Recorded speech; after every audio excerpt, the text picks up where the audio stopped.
Hi guys, welcome back to my channel. இன்னைக்கு நம்ம Diwali Special Sweet Recipesல Layered Somas-Gujiya சொல்லுவாங்க. அதை எப்படி செய்யறதுன்னு பார்க்கலாம். இந்த சோமாஸ் சாதாரண சோமாஸை விட ரொம்ப கிறிஸ்பாவும் அதே சமயத்தில் சூப்பர் சாஃப்டாகவும் இருக்கும். சாப்பிடும் போது வாயில் அப்படியே கரையும், ஹார்டாகவே இருக்காது. வாங்க ரெசிபிக்குள்ளே போகலாம். If you like my video, give a big thumbs up and don't forget to click on the bell icon. சோமாஸோட ஸ்டஃபிங் ரெடி பண்ணுறதுக்கு ஒரு மிக்சர் ஜாரில் 6 டீஸ்பூன் அளவு பொட்டுக்கடலையை பவுட்ரு பண்ணி எடுத்துக்கலாம். அதே மிக்சர் ஜாரில் 6 டீஸ்பூன் அளவு சர்க்கரையை பொடி பண்ணி எடுத்துக்கலாம். உங்கள் ஸ்வீட்னஸ்க்கு ஏற்ற மாதிரி சர்க்கரையை சேர்த்துக்கோங்க. அடுத்து பேனை ஹீட் பண்ணிக்கலாம். அதில் துருவின தேங்காய் 1/2 கப் சேர்த்துக்கலாம். லோ ஃப்ளேமில் வச்சு தேங்காயோட ஈரப்பதம் இல்லாத அளவுக்கு ரோஸ்ட் பண்ணிக்கலாம். ரொம்ப கலர் சேஞ்ச் ஆகணும்னு அவசியம் இல்லை. அதோட நம்ம பவுடர் பண்ண பொட்டுக்கடலை சேர்த்து நல்லா மிக்ஸ் பண்ணிக்கலாம். அடுத்து ஃபைனாக சாப் பண்ண நட்ஸும் ஏலக்காய் தூளும் சேர்த்து நல்லா கலந்துக்கலாம். எந்த ட்ரை ஃப்ரூட்ஸை வேணால் சேர்த்துக்கலாம். நான் இன்றைக்கி சாப் பண்ண பாதாமும் கேஷ்யூஸும் சேர்த்துருக்கேன். கடைசியாக பவுடர் பண்ண சர்க்கரை சேர்த்து நல்லா மிக்ஸ் பண்ணிக்கலாம். அதோட ஸ்டவ்வை ஆஃப் பண்ணிடலாம், இல்லைன்னா சர்க்கரை கரைய ஆரம்பிச்சிடும். தனியாக எடுத்து வச்சு ஆற விட்டுடலாம். இந்த ஸ்டஃபிங்கை நீங்கள் ஸ்டோர் பண்ணி ஃப்ரிட்ஜில் வச்சுக்கலாம். நீங்கள் எப்போ தேவையோ அப்போ மாவு பிசைஞ்சு நீங்கள் இதை யூஸ் பண்ணிக்கலாம். அடுத்து மாவை ரெடி பண்ணுறதுக்கு 3/4 கப் அளவு மைதா எடுத்துக்கலாம். அதோட 2 டீஸ்பூன் ரவா சேர்த்துக்கலாம். அப்போ தான் கிறிஸ்பாக இருக்கும். கொஞ்சமாக உப்பு, 2 டீஸ்பூன் நெய் சேர்த்து நல்லா பிசைஞ்சிக்கலாம்.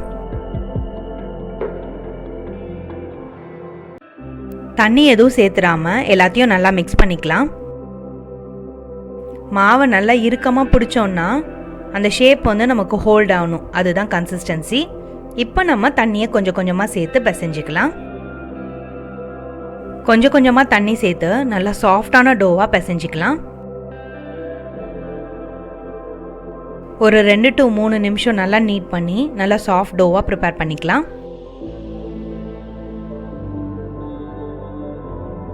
மாவோட கன்சிஸ்டன்சி பாருங்கள் எவ்வளோ சாஃப்டாக இருக்குது. இப்போ அதை கவர் பண்ணி ஒரு 15 மினிட்ஸ் வச்சிடலாம். அடுத்து லேயரிங் செய்கிறதுக்கு ஒரு பவுலில் 2 டீஸ்பூன் அரிசி மாவு, அதோட 1 டீஸ்பூன் கார்ன்ஃப்ளவர் சேர்த்துக்கலாம். 1 டேபிள் ஸ்பூன் நெய்யும் 1 டேபிள் ஸ்பூன் எண்ணெய் சேர்த்து நல்லா அதை கலந்துக்கலாம். நல்லா கலந்ததும் கண்டென்ஸ்டு மில்கோட கன்சிஸ்டன்சி மாதிரி இருக்கும். அதை எடுத்து வச்சுக்கலாம். பிசைஞ்சு வச்ச மாவை நல்லா ரோல் பண்ணிக்கலாம். அதை 4 போர்ஷனாக ஈக்குவலாக டிவைட் பண்ணிக்கலாம். தனித்தனியாக ரோல் பண்ணி எடுத்து வச்சுக்கலாம். ஒரு போர்ஷன் மாவை லைட்டாக டஸ்ட் பண்ணி நல்லா ரோல் பண்ணிக்கலாம்.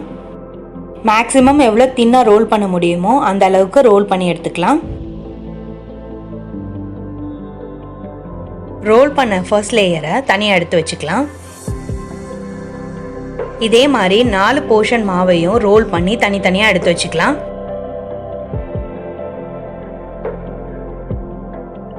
நம்ம திரட்டி வச்ச ஃபர்ஸ்ட் லேயர் மாவு எடுத்து அது மேலே நம்ம செஞ்சு வச்ச க்ரீம் 1 டீஸ்பூன் சேர்த்து நல்லா ஈவனாக ஸ்ப்ரெட் பண்ணி விட்டுக்கலாம். அது மேலே அடுத்த லேயர் மாவு போட்டு நல்லா சமம் பண்ணிக்கலாம். அது மேலேயும் அதே மாதிரி க்ரீமை ஸ்ப்ரெட் பண்ணிக்கலாம். இந்த ப்ராசஸை மீதமுள்ள மாவு மேலேயும் அதே மாதிரி ரிப்பீட் பண்ணி ஸ்ப்ரெட் பண்ணிக்கலாம். எல்லா லேயர் மேலே க்ரீமை ஸ்ப்ரெட் பண்ணி முடித்ததும் அதை ஈவனாக ரோல் பண்ணிக்கலாம்.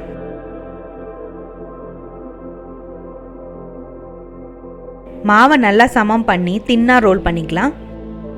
அப்போ தான் நம்ம கட் பண்ணும் போது எல்லா போர்ஷனும் சமமாக இருக்கும்.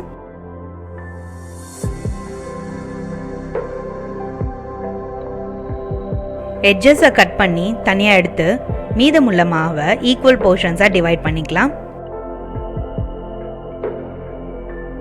எல்லா மாவையும் ஈக்குவல் போர்ஷன்ஸாக பீசஸ் போட்டாச்சு. அதை இந்த மாதிரி ஸ்ட்ரைட் பண்ணி வச்சுக்கலாம். பார்த்தீங்கன்னா லேயர்ஸ் நல்லா தெரியும். அந்த மாவை சென்டரில் கையால் அழுத்தி ரவுண்ட் ஷேப்பாக செஞ்சு எடுத்து வச்சுக்கலாம். இதை நம்ம திரட்டி ஃப்ரை பண்ணோன்னா நமக்கு நல்ல லேயர்ஸ் தெரியும். அதே சமயத்தில் ரொம்ப சாஃப்டாக கிறிஸ்பியாகவும் இருக்கும். இதே மாதிரி எல்லா மாவையும் ப்ரெஸ் பண்ணியாச்சு. இப்போ இதை டஸ்ட் பண்ணி திரட்டிக்கலாம். ரொம்ப தின்னாக திரட்டிட்டோன்னா நம்ம ஃபோல்ட் பண்ணும்போது கிழிஞ்சிடும். அதனால் மீடியம் திக்னஸாக இருந்தால் கரெக்டாக இருக்கும். ரொம்ப திக்காகவும் வேண்டாம். திரட்டின மாவு மேலே நம்ம செஞ்சு வச்ச ஸ்டஃபிங் 1 டீஸ்பூன் சேர்த்துக்கலாம். சீல் பண்ணுறதுக்காக மாவோட எட்ஜஸில் தண்ணி தடவி அதை ஃபோல்ட் பண்ணிக்கலாம். ஃபோல்ட் பண்ணிவிட்டு அந்த எட்ஜஸை நல்லா சீல் பண்ணிடலாம். ஸ்டஃபிங் வெளியில் வராத அளவுக்கு நல்லா டைட்டாக சீல் பண்ணிவிடுங்க. கடைசியாக டிசைனுக்காக ஃபோக் யூஸ் பண்ணி அந்த சைட்ஸில் நம்ம ஜென்டலாக அழுத்தி விட்டுக்கலாம். அவ்வளோதான், நம்ம சோமாஸ் ரெடி ஆயிடுச்சு. இப்போ இதை ஃப்ரை பண்ண வேண்டியது தான். இதே மாதிரி எல்லா மாவுலையும் ஸ்டஃபிங்கை ஃபில் பண்ணி ஃபோல்ட் பண்ணிக்கலாம்.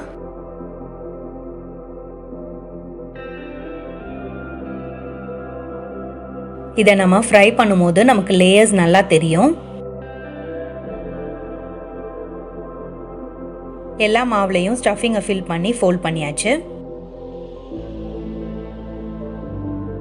கடாயில் எண்ணெய் நல்லா சூடானதும் நம்ம செஞ்சு வச்ச சோமாஸை ஃப்ரை பண்ணிக்கலாம். அடுப்பை லோ டு மீடியம் ஃப்ளேமில் வச்சு ஃப்ரை பண்ணிக்கலாம்.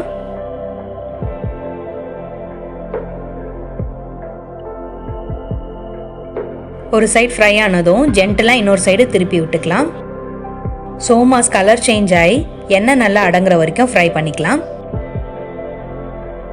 இந்த லேயர்ட் சோமாஸ் நல்லா கிறிஸ்பாகவும் அதே சமயத்தில் சாஃப்டாகவும் இருக்கும்.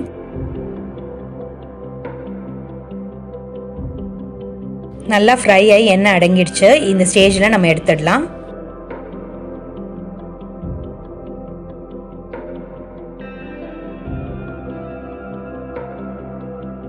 அவ்வளோதாங்க, நம்ம லேயர்ட் சோமாஸு சூப்பராக ரெடி ஆயிடுச்சு. பார்த்தீங்கன்னா உங்களுக்கு லேயர்ஸ் நல்லா தெரியும். இந்த கிறிஸ்பி அண்ட் டேஸ்டியான லேயர்ட் சோமாஸை கண்டிப்பாக உங்கள் வீட்டில் ட்ரை பண்ணி தீபாவளியை ஸ்வீட்டோட கொண்டாடுங்க. Don't you love subscribing? Please subscribe to our channel, rasithurusi.